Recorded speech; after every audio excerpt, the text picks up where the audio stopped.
এই কোরআনের মধ্যে হেদায়েতের যাবতীয় নিদর্শন আল্লাহ তাআলা দিয়ে দিয়েছেন এবং হক বাতিলের পার্থক্য করার জন্য, কল্যাণ অকল্যাণের পার্থক্য করার জন্য, হেদায়েত এবং গুমরাহির পার্থক্য করার জন্য, কুফর এবং ঈমানের পার্থক্য করার জন্য, শিরক এবং তাওহীদের মাঝে পার্থক্য করার জন্য, যেখানে যেখানেই পার্থক্য করার প্রয়োজন হবে যে কোন রাস্তা আমি অবলম্বন করব, কোনটা ঠিক কোনটা ভুল, কোনটাতে কল্যাণ আছে কোনটা অকল্যাণ, কোনটা হেদায়েত কোনটা গুমরাহি, পার্থক্য করার জন্য মানদণ্ড আল্লাহ দিয়ে দিয়েছেন কোরআনে।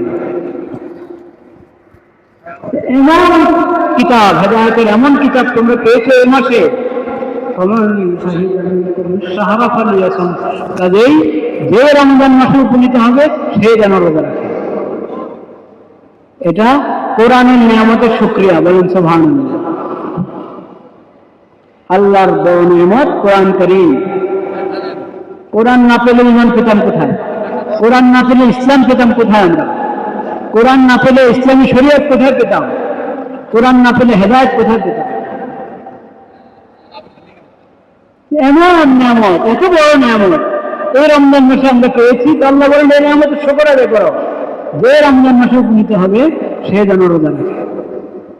বড় পড়া না পড়লেও আপনি ছোট সূরা পড়লেও কিন্তু আদায় হয়ে যাবে। কিন্তু যদি একসাথে যেমন সূরা পড়া হয়, এমনকি জোহরে যেমন বড় সূরা পড়া হয় সেটাও যদি মাগরিবে পড়া হয় তাহলে আপত্তি নেই, আপত্তি নেই। তবে সাধারণ নিয়ম হলো মাগরিবের নামাজের অন্য সময়টাও সংক্ষিপ্ত, মানুষের তাও থাকে, সেজন্য সংক্ষিপ্ত সূরা পড়লেও সুন্নাত আদায় হয়ে যায় মাগরিবের নামাজের মধ্যে।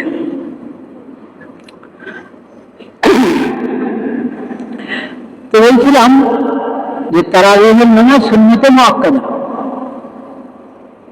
কত রাকাত? 20 রাকাত। তারাবিহের নামাজ কত রাকাত? 20 রাকাত। তাহাজ্জুদ হলো 8 রাকাত। তাহাজ্জুদের নামাজ 8 রাকাত। কিন্তু সেখানেও যদি কম পড়া হলো, উঠতে একটু দেরি হয়েছে, 4 রাকাত পড়লো, 2 রাকাত পড়লো, কোনো আপত্তির কিছু নেই।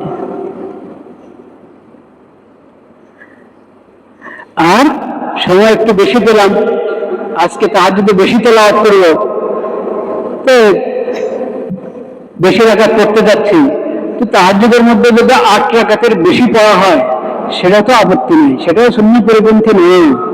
সাধারণত নবী করিম সাল্লাল্লাহু আলাইহি ওয়াসাল্লাম তাহাজ্জুদের নামাজ 8 রাকাত পড়তেন, কিন্তু কম করা এবং বেশি করারও অনুমতি দিয়েছেন।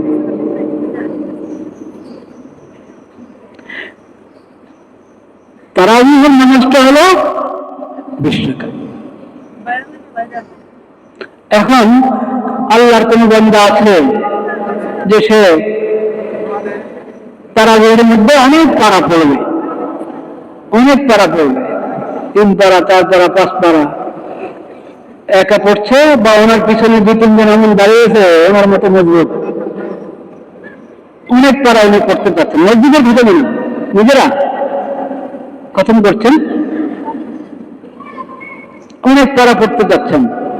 উনি তারাবি পড়তে পড়তেই সেহরের সময় বেরিয়ে গেছেন, তারাবি পড়তে পড়তেই সাহারের সময় কি বেরিয়ে গেল, তাহলে ওনার তারাবি দ্বারাই তাহাজ্জুদের কাজে হয়ে গেছে, তাহলে ওনার তারাবির দ্বারা কি তাহাজ্জুদের কাজে হয়ে গেল। কিন্তু আমি তারাবি আগ্রাতে পড়লাম, আগ্রাতে তারাবি পড়ে শুয়ে পড়লাম, বিশ্রাম করলাম, শেষ সাথে আবার উঠলাম, শেষ সাথে উঠবে সাহারের জন্য উঠাই হয়, তখন আবার তাহাজ্জুদ পড়ব, তখন কি বলবো?